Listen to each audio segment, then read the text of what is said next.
Here's another person I found in this birthday photo from 1888.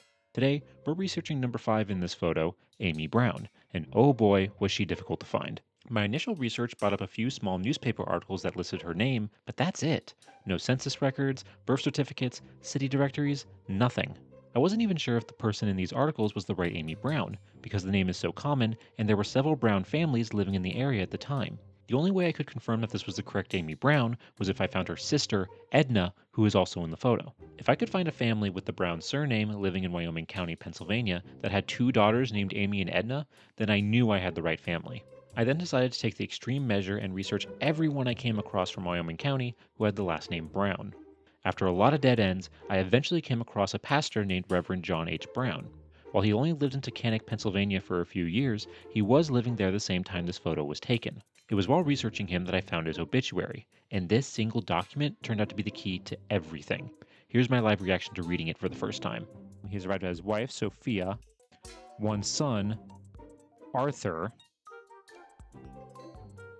Oh my god! Oh my god!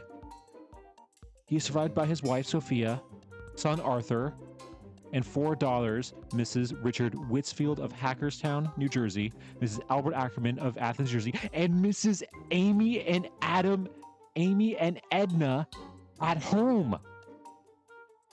We found them. Oh my god, we found them. After 3 long hours of searching on stream, I could now finally confirm that we had found the right Amy Brown.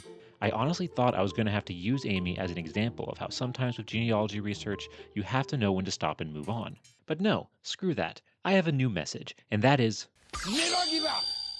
Now that we found Amy, let's learn more about her. She was born in November of 1880 in Shawnee, Pennsylvania. Because her father was a pastor, she was constantly moving throughout her life, and by 1900, the family had left Taconic and moved to New Haven, Connecticut. In 1901, Amy enrolled in Yale School of Fine Arts. However, it appears that she never graduated, because I could only find her in Yale records for 1902, likely because by 1905, the family had moved to Mount Olive, New Jersey. Despite not graduating, Amy still made art her career, as her occupation is labeled as artist in several census records. In some, she's even listed as unemployed, like a true artist. Amy would never marry and lived with her parents for the rest of their lives.